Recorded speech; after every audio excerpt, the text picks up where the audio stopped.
to know what some of these shapes do. When we're talking about a shape, if we were to be drawing it, why would I draw a square shape like this? It's more interesting, and we're always trying to break up the line.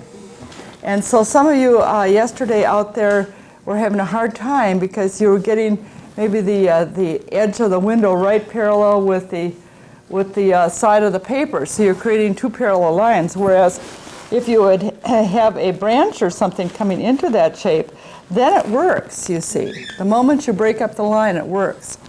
Okay, Sam the square has equal sides.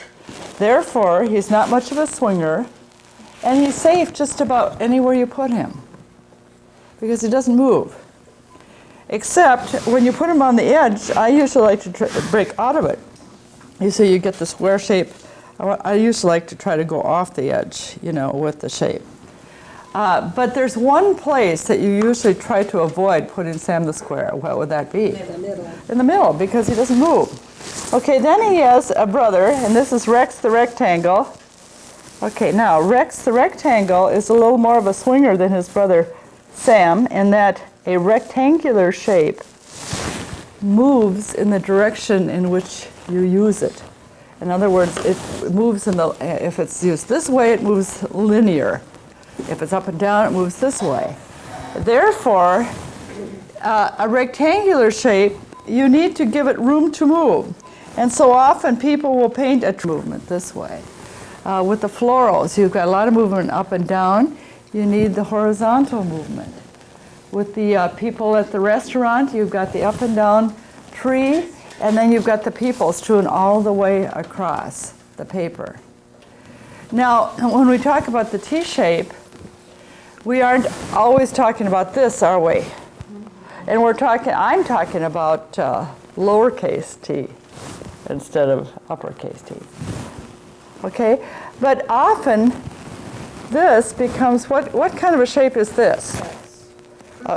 Okay, but it could be the T-shape again. It is forming an X. But what about this? One's longer than the other? Is one's longer than the other? And also, It's like cruciform, isn't it? Something like that? well, what angle compared to this? Oh, diagonal. Diagonal. Okay, diagonal. And I often will work with somewhat of a diagonal in the painting, somewhere. I might have some straight across shapes, but you see, I like rockers especially because they aren't always real straight. This is straight back here, but there's somewhat of a diagonal going on here. And Robert Wood used to call that dynamic composition. And often I will combine the two of static composition, like in the one of the First Snowfall there, the last print I did, where you have the up and down trees, but they're somewhat tilted. And then you have the drama of the river and the hills and all that, so you're combining the two. Okay, so I'm going to quickly go through some of my prints here and point out to you the interest area, the shapes, and the triangles, and what I've tried to think about. Now, if anybody is interested in a print, I have the smaller ones are 65. I sell them for 40 to the class people. The bigger ones are 85 and 95, and I sell those for 65 and 75, and I'll ship them to you. And then there's one here that is 75, and I sell that for 60. Okay. But if you want it, just put it on your check and put send, and then I will do this when I get home. Okay, sugar and spice. The interest area is the face, okay? The face. T-shape, if you want to call it the T-shape, okay? Triangles pointing to the face. I put the cross. The clothesline saves the painting. I put in the trees. They weren't as close as this in the photographs. I used several. But the clothesline draws our eye across. The lightest lights, the yellows, the reddest reds in the face. The strongest blues are on, can you see? The strongest blues are on the dress. And the last thing that I talk about in the interest area is lace. The laciest spot. The laciest spot here are the polka dots on the dress, which I did after I was all done, and I wanted to pull the baskets and the head and all that together. And so I made the dress polka dot, okay? So for my interest area, I usually have my lightest lights, some of my bits and pieces of my darkest darks, my warmest warms usually, and my pure color, and my laciest area. Okay, this is the one that's here. Rocking. Okay. Oh yes, there we go again. There we go again. Yes, thanks for telling me. Okay, the interest area we already talked about. The chairs up there, and the counter movement coming into it, up and down as far as across. The warmest warms, the reddest reds, the oranges in the pinks of the cushions are up on the upper cushions especially. Now this one, done on location in Hilton Head a year and a half ago when I taught there. Anyway, the whitest whites is very definite where the interest area is, the whitest whites, and some of the real warm colors accompanied by warmer colors around the house than they are out on the edges because of the underpainting created, first of all. So I didn't have to worry about it. This is one of my prints that I did quite a few years ago. The rectangle's going all the way through here, but the horizontal movement of the flowers in the diagonals. Okay, in this case, I painted I did an underpainting. So the whites up here are not as white as the whites down here. So I did a very soft underpainting. Then another color over it, it also lifts that color up. So I bought 3 tubes of acrylic paint, blue, red, and yellow. And I did my underpainting with acrylic. And then I masked out the sails, and I mixed acrylic with watercolor. And it worked on the cobalt blue, and then with some of the colors over it. So it stuck on this crazy board. So I used the board with, this is one painting I did with acrylic, and then I proceeded to use watercolor on the rest of it. But you see the watercolor on this board, it just kind of slips over and it doesn't quite do what it does on the other. But it's fun. It's all fun to try, you know.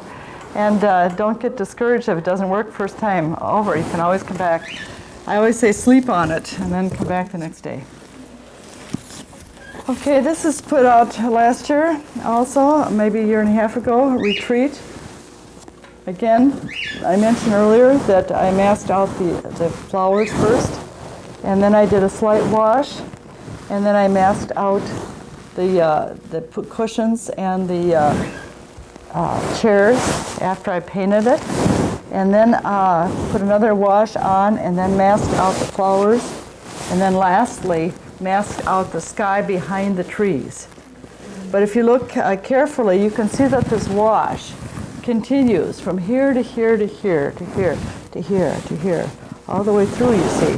And the continuity, and that's what we're going to do now for these 2 days. Sorry. The continuity is what matters here, you know, pulling it all together and bringing out an interest area. Triangular shapes pointing into the rectangular shapes.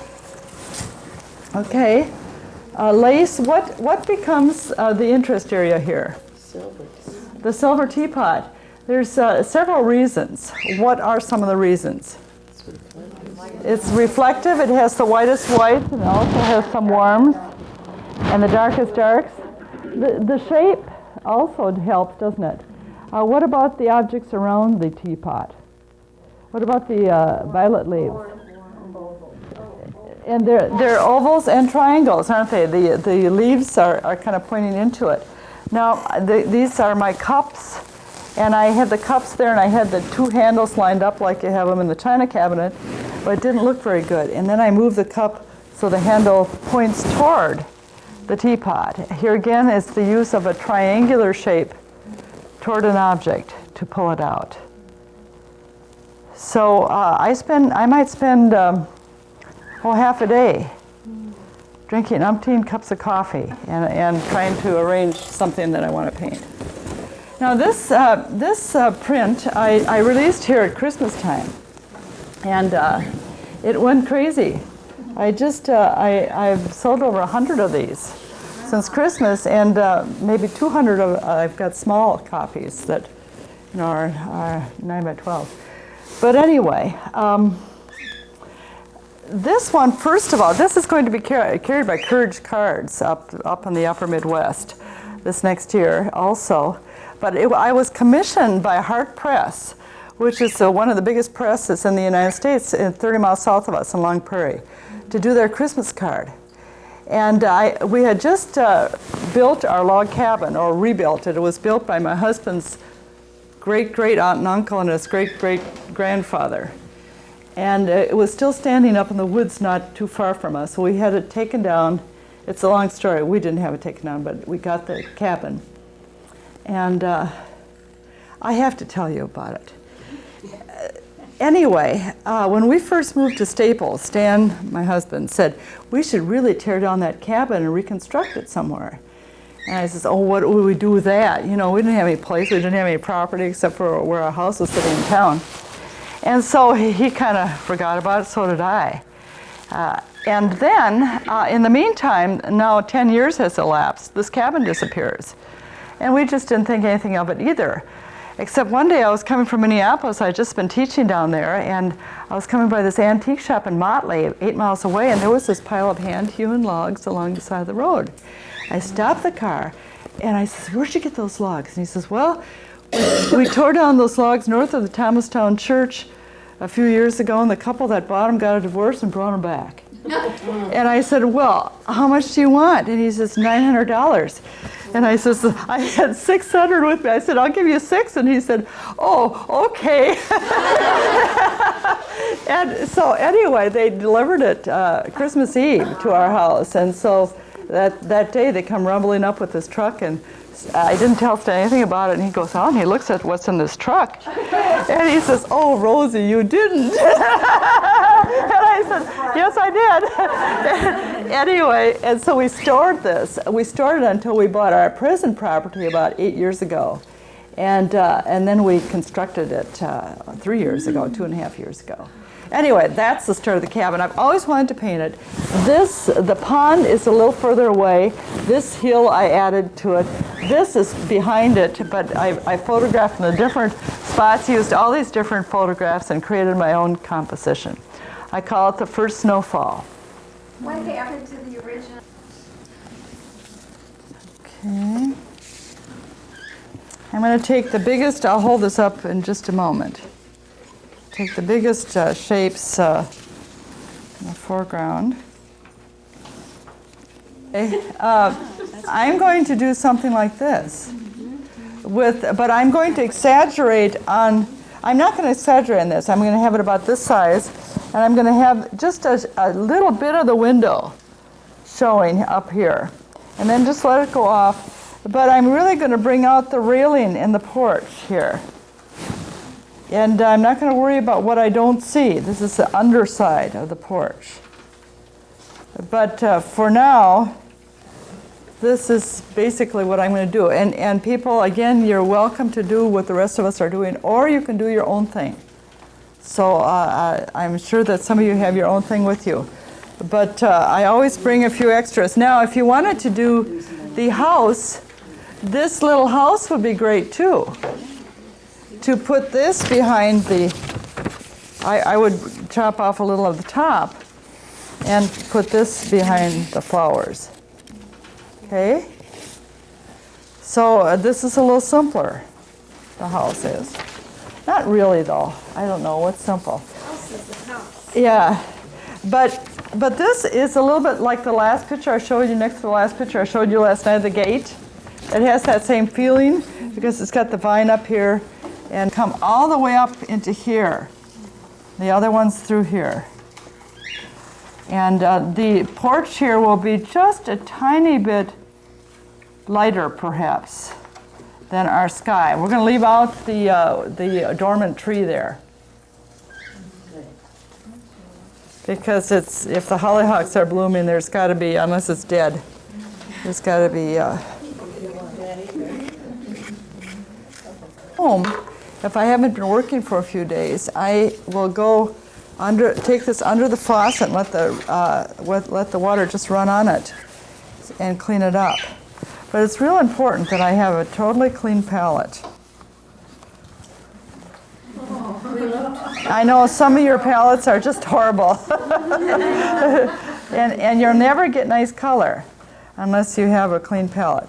Now, I have some areas here. For instance, my permanent rose is kind of dirty, so I'll clean that up. So is my Scarlet Lake. So I'll just wash that off. Permanent magenta is not very clean. What happens that the cobalt blue is. My yellow is not clean.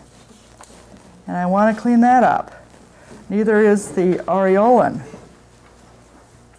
But when you take that brush from one to the other, aren't you already? If it's two yellows, it was two yellows there. Then I did clean it out in between. We looked for your eraser last night. At least have determined where you're going to have your lights. Did you put the draw? No, it's cool to the touch, but it's dry enough. Okay, what's this? Okay, and we said we'll take that out here because it has this tendency to Windsor red. That's the one that will stain. Then this is what cat orange? Yep. Cat orange. I may use some of these, I may not, but at least I'm going to have this ready for myself. What is this? Aureolin. Okay, Aureolin, and this takes a little bit of mixing. This, it looks so dull, but it's a beautiful transparent color when you put it on. Later on, I'll be using some of these other colors, but for now, for the underpainting, I'll use these. Okay, perhaps a little bit of, if I'm going to have a peach, what color is necessary here? Orange. And what's this? Orange is almost, the cadmium orange is almost in the yellow family. Scarlet Lake is a beautiful, beautiful peachy color. Want it With what? with water. Oh. Nice, nice peach color. Okay. With white oil paint. With Permelba. Okay, what am I using here? Permanent rose. And here? Magenta.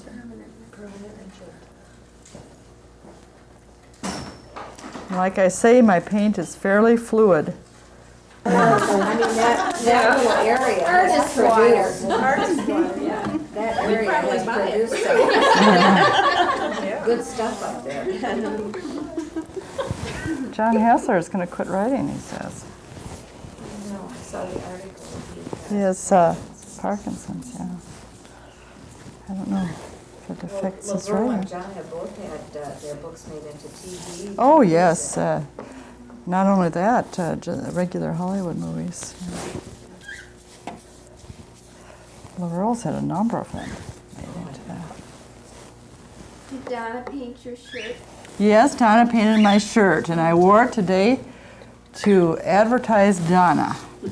Donna's going to give our, instead of critique tonight, she's going to give us a demo. How to save our paintings. I might pop one in there too. I've got one. She's just going to do her own. No, I meant I might show you right before her time how I'm going to use liquid acrylic matte medium and rice paper. One way Gesso roll over, it starts over, I think will work for me. What's that? Gesso. Well, gesso does work. I did a red geranium, and it's so red, red, red. I put some rice paper over it, but the rice paper was so transparent that it didn't help much. So I brought some heavier rice paper, and I thought I'd show you on half of it what I do, and then the next class I'll show the other half. So I can do that demo. Okay, clean brush, clean water, clean paint. We will take our sky and let it come through something like this. And then we'll pull some of the yellows out, maybe in this case, down in here. Okay, next to it. Okay, what red? Okay.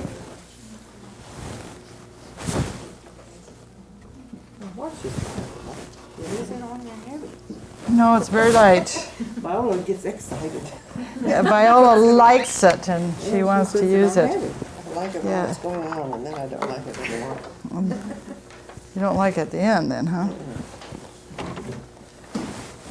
Okay, now, I don't want to necessarily brush this up the side, but I want a little blues there, so I'll just spatter it on. And I'll brush this. What's the difference? Well, whenever you brush it, you start mixing on the paper. I'd rather let it run together. It's a little bit nicer looking than brush it. I want this quite dark here. I want this light because I'm going to come over this and do another wash afterwards. So. Okay, the yellows are the colors that set up especially fast. So you need to spray those down again. Remember, your spray bottle needs to be so it does not create just a big bloom or like a gun.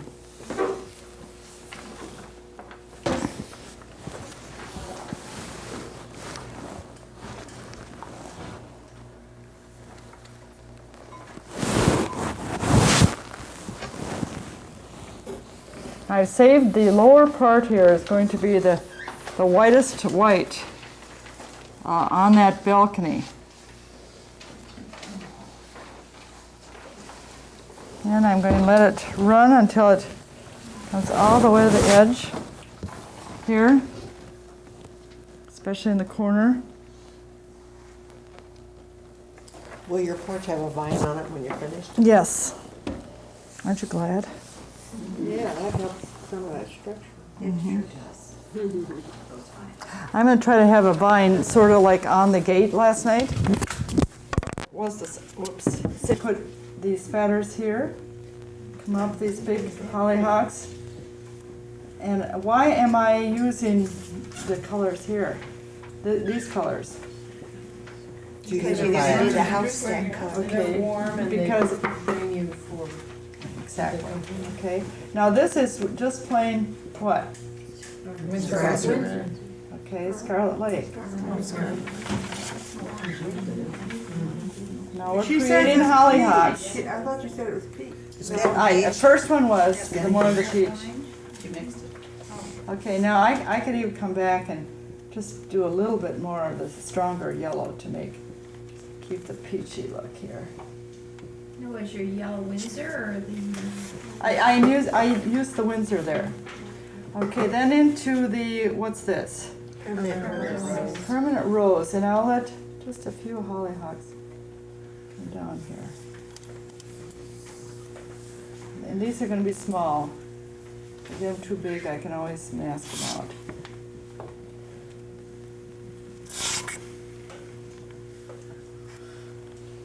Okay, maybe just a little bit up the side here of a color that's going to be behind the posts. Give it just a little more interest.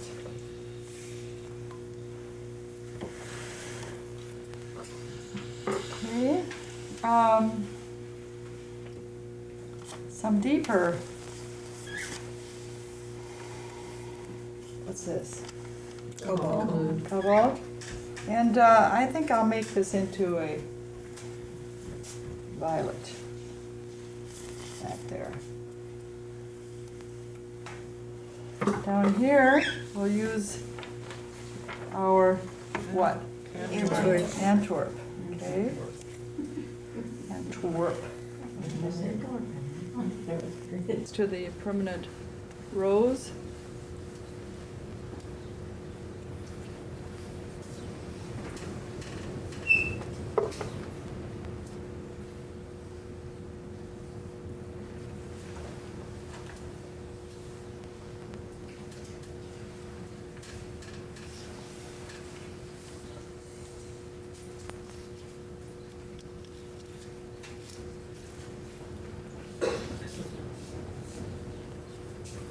What does that wind mean now, people? It's gonna storm again. Is it? Front's coming in. March wind. Yeah, I heard we were supposed to get more rain. March wind in April, right? We came home last night, I said, there it is. You have the weather channel on I kind of enjoy that Weather Channel though. Too much is too much, right? I came right before that. Okay, I'm going to take another hollyhock behind this and just use blues because otherwise I'm going to get this too lined up here. So I'll just use some blues back here.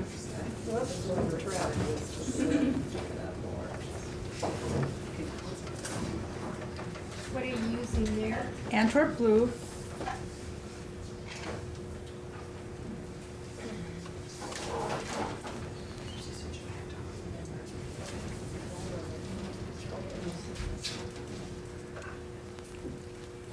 Why am I blotting this occasionally?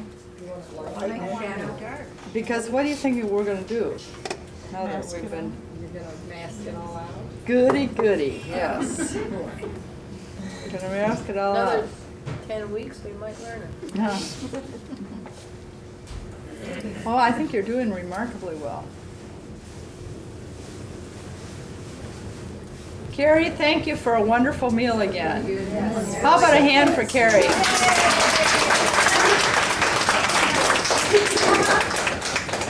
The hostess with the mostest.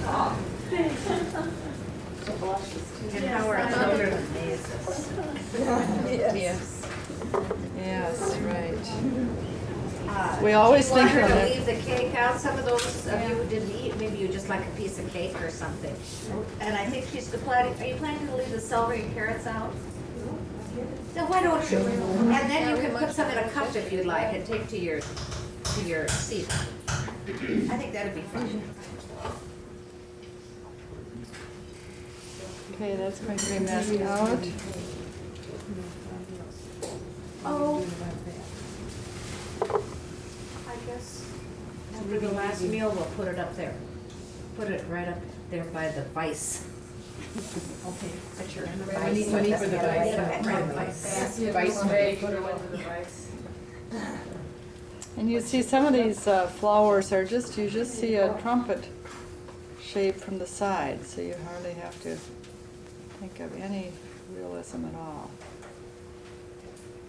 Again, changing the colors, oranges to the permanent rose to the cobalt violet. Even this is another flower here.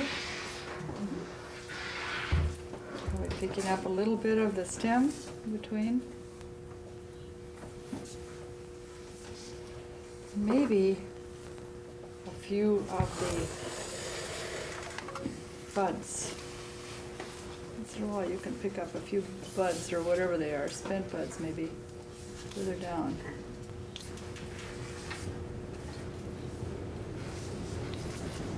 Here, might as well make a flower here. So I'll just leave it, except maybe just show a little bit of the detail here as it turns its head down from the sun. A little darker there, and the rest of it can stay light.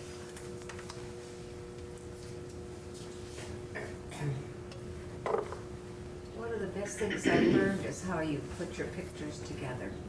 I really like the way. Oh, more than one, yeah. I really like that. This is a very valuable technique I just love it. because you can do so much with so many photographs It's just wonderful. and change it around and see if it's going to work, you know.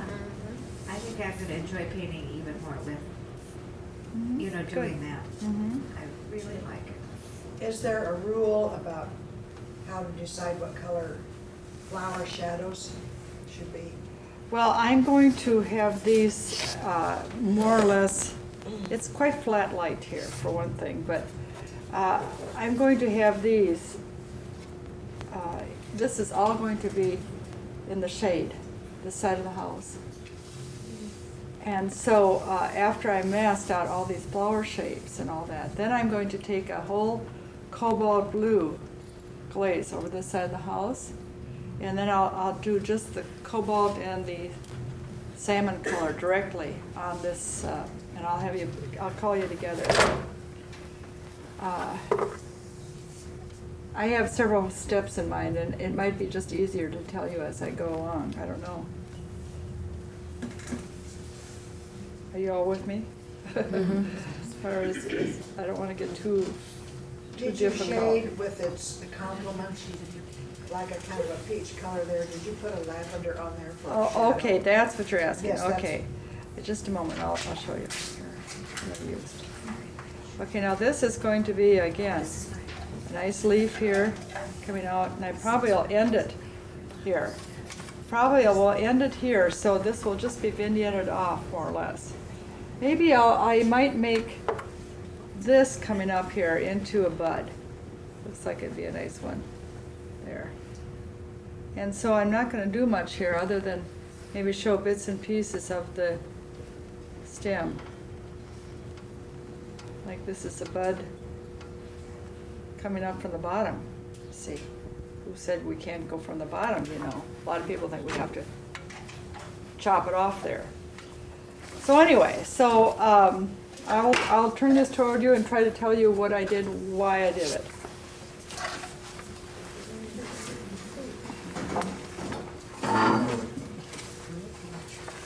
Okay, now again, I wanted the sun is going to really hit this area, and so I've masked here in bits and pieces, and I used my lightest greens and yellows where, excuse me, where the sun is going to hit.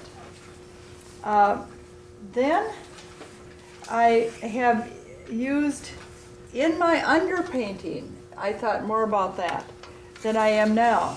My underpainting, I used my oranges, yellows, oranges, permanent magenta in the underpainting, so that toward the focal point, I can keep my brighter color. Okay.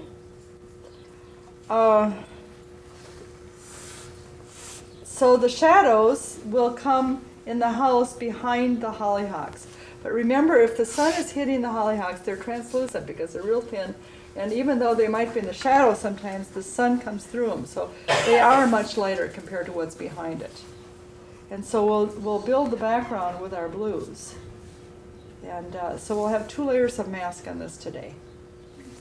So if you want to start out then with this, and I will continue just working out my flowers a little bit and then dry it. And then I'm going to mask it and then call you all together and show you what next. Okay, and what? You masked some whites first. I masked some whites. I've just masked My muddy water.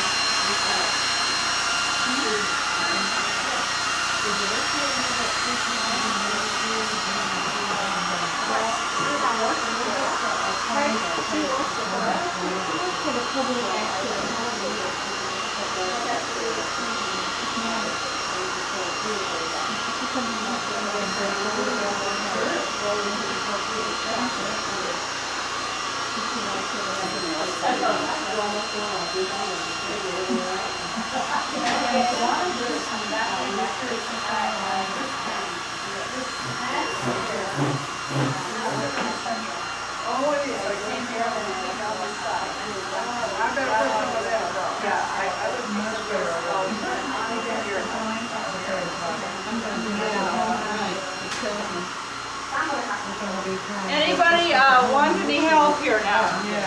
I'm coming around. and That's pretty easy to take. you know what? I forget you once in a while. Yeah. You're right up there in the I'm corner. not like you're lying on.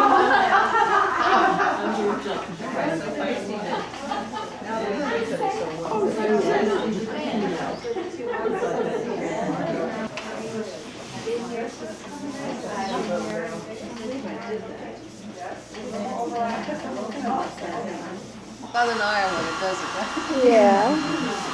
It's the air. Yeah. Not the water from here. No, it's the steeple's water. We live in a little teeny tiny town and there's quite a few people from divorces. Oh, he's kidding me. Now you found out it was steeple's water. Donna, hello. Hello. Are you painting I'm- purple? No, I'm masking. Masking. Yes. Trying to save my whites. And you'll be at our workshop in 97. I sure will. Me and Jackie are planning on it. And Joni, when is your workshop? Where's that workshop going to be? In October of 97 in Fairfield.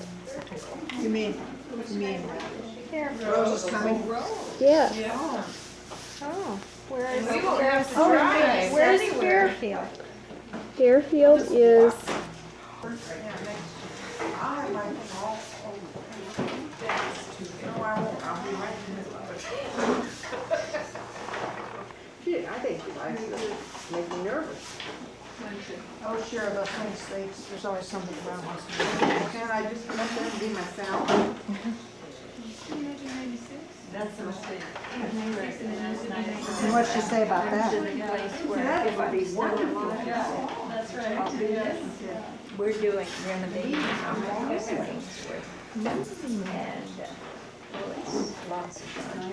And, you know, and oh, that's great color. there's a lot of people that Beautiful. Oh, are you, we have are you doing it us? kept, Yes. we're still alive. How old are you? I was 75 and I am going to interpret the porch light against the shadows here. At least in this area, it's going to be very light, and at least light along here where the sun hits, maybe on that side of the building. But before I mask, because I always find that I do a better job of painting if I paint first before I mask. It's when we mask, somehow we don't think it's important. I don't know, I think it's a mental process. Somehow we don't think that the mask is that important because we're putting on white, and we don't realize that it's very important. And so this way, I found that I've already sorted out what's important. And so, so I'm going to take mostly my blues now, but I'm going to let my reds and my oranges fade into the blues in some areas. And I'm going to use this one and get the darker values. Now I don't have quite as much of an angle I see here, but I'm not going to change it. It's okay, just looking at it straight. It just means that we got a little further away from it to take the photograph. The cobalt blue. And again, looking at everything that we can see here to break up the shape. I think I'm seeing a lot of shapes that are really, really perfect, you know. And I think it'd be better if we tried to break up the shape a little bit, instead of trying to be too perfect with that. So I'm just doing the bits and pieces behind the plants here.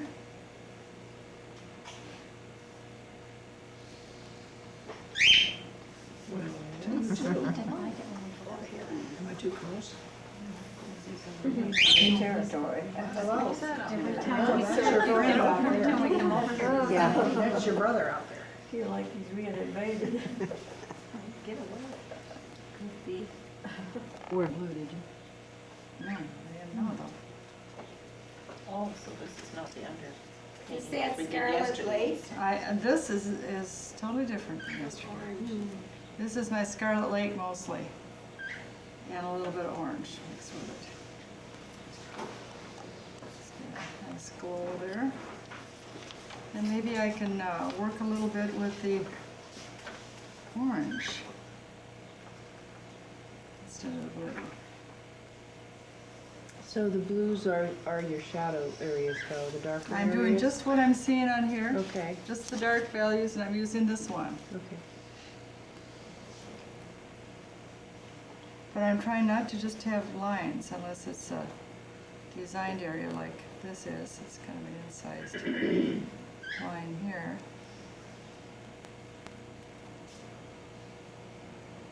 Sometimes you see it, I really think it's really a good idea to have this black and white because you don't see all the detail on it.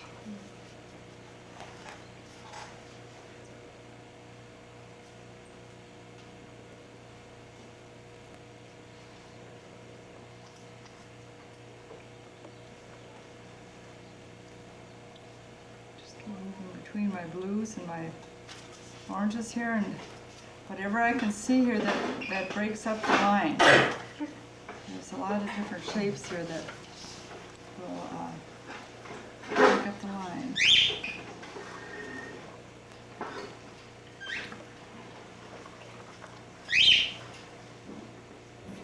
Put up just a little bit once in a while behind the follow.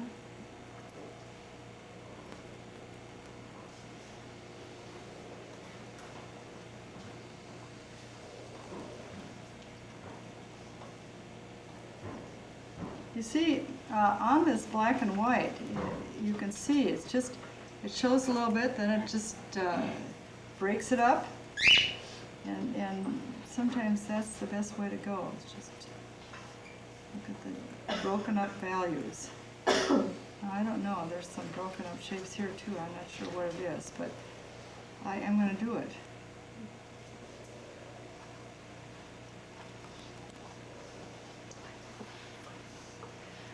Well, nothing really breaks it up like wisteria, it's just done. I don't know what it is there. It could be Just- a wisteria, but it's maybe just moss. Like a basket. See, I tried to make this bigger, this one, and then down, down, down. See, it's all different. And when I got to my center of interest, I just went around it to kind of leave it. So I would have a center of interest. Otherwise, it just looks like a basket. Why would you want to just weave?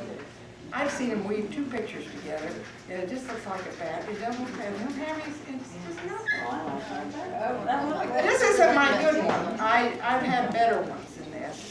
But this is kind of what I saved this for, because you see, it looks sometimes better. See, this piece here was woven through. It looks kind of, it was a metallic. It has metallic in it. I think if you get something real busy and weave two busy ones together, you're asking for it. I mean, Like what you're asking for. well, I don't know. My stuff is so busy anyway. See, so I leave a leaf out here so you can kind of tell what it was in the beginner. And there's some stuff there that was in the other painting. You take a painting that hasn't got a very good background, and you might have a pretty good flower in it. So that's the one I start weaving on. Because I've already, but maybe it's a kind of a dud somewhere else and it don't do nothing for you, and then you can weave it. And that's kind of what I saved these icky pieces on. And then we have massive paper, and I went too dark on it too. But I like this effect I got up in here with massive paper. Well, now, you know what I do with massive paper? You don't want to take a nice piece of clean paper and put that massive paper on it. You're going to put like what we use for sticking. No, we stick it down. We stick, you can't have massive paper on one piece of paper. It's two pieces. You have to glue this down. Like rice paper. Huh? Like rice paper. Yeah, you have to glue it down. It is a type of rice paper. Yeah, my same too. So, why glue it on to a nice piece of white paper and ruin a nice piece of white paper with that? So I take all my duds, and they're underneath, you can put them underneath massive paper, and get rid of them. But I didn't do any good on the first one. But I just love it. I love this effect I got up in here on the, if I could just do that again. Tear it off. Yeah, I could tear that up. This is a dud. These are all duds. This in here I just did a scene, and I think this is, well, I see a little of the underpainting in there, but not too much. But you see, you gotta kind of watch it, because your sky is these brush strokes of your gesso. If you knew what you was going to paint on there before, there's some of my underpainting. I think that's what I'm famous for. And see, it makes wonderful barn boards. This underpainting, you drag the brush, it makes a wonderful, it makes wonderful texture. Then this.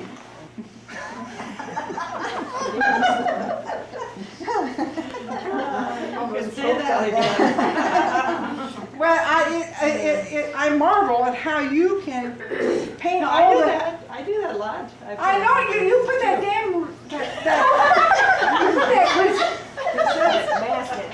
You're on TV. Oh my God! I'm gonna have to bleep you. Oh my! Little voice will say, dark. I'm going to get rid of these before I start in and put my darks in. I'm doing my little work here, but see, I got rid of them. Now see how much you're looking. Oh, I need to put a little. Oh, blue would be pretty over this.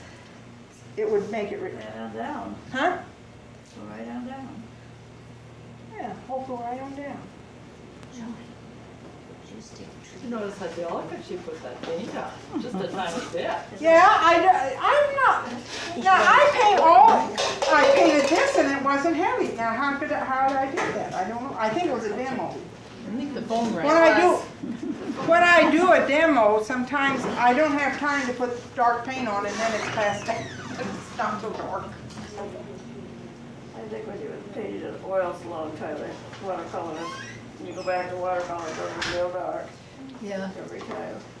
I think what we need to do when we do these fix-ups, we have a lot of things that are the same, are at the same level. What we need to do is push some of them back. And that's what I'm doing now. See, I'm putting blue on, I'm pushing the daisies back. Let's put a little blue up here. Now, Donna Guy doesn't know about her colors, and if you notice when Rose says, I don't say nothing.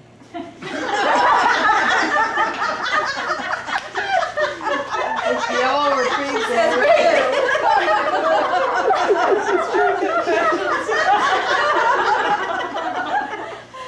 I'm playing it safe. I ain't gonna goof up because I'm trying to teach and I don't want everybody to know I don't know nothing. You'll get that next year. You'll get that next year. I'll get a down pat person that yellow. You know, and I hate to say I can't do it because I'm trying to teach and a teacher ought to be able to do that. Now this is that's a spotlight, isn't it? Looks like a wheel. Yeah, we better get rid of that. Look like a moon. Okay, now if I had a bigger brush, and I don't have my bigger brush in Want here, one of your bigger brushes? I would put the background in. I think I'd like a little blue even up here. And what did we say? The blue makes it recede. So we want this to be a little bit behind. Now we want two brushes because the other brush I take with clean water and I soften the edge so we don't get a hard edge. And then I still got a hard edge and then you take a towel.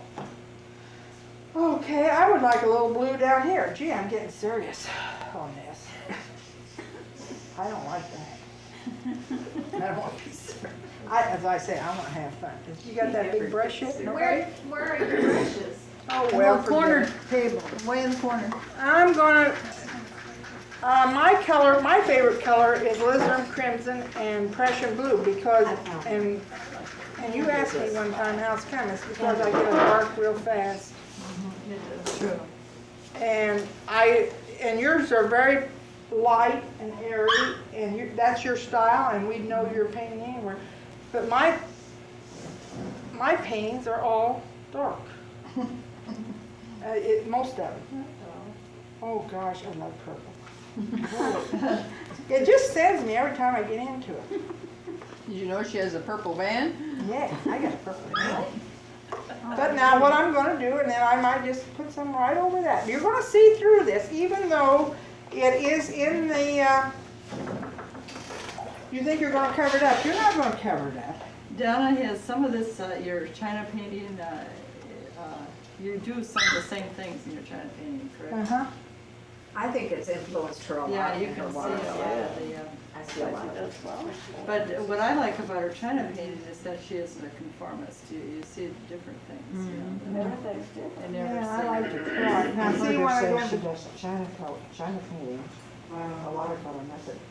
Uh-huh. I'm trying, but you know, it doesn't run like watercolor, it just drives me batty.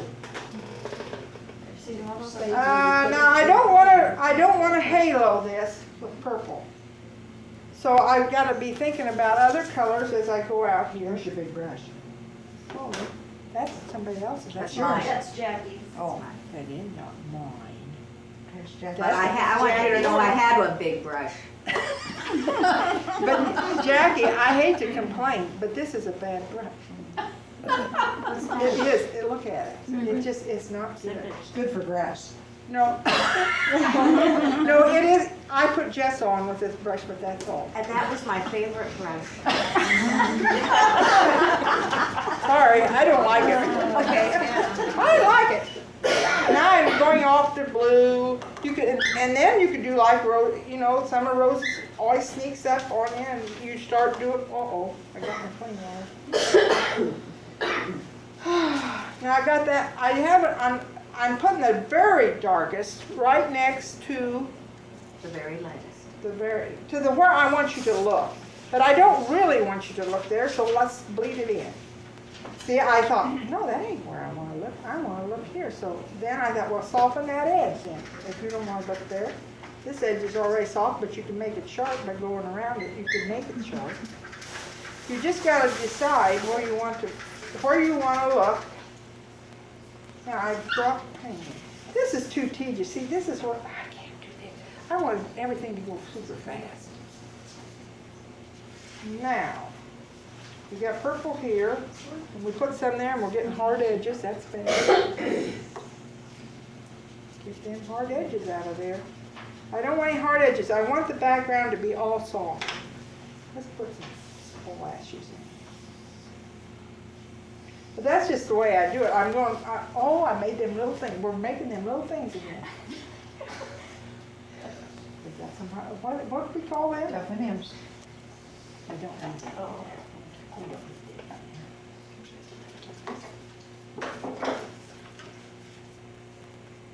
Now see, this is what happens when you don't mix your paint. Yes. That's what happens. And then we gotta go.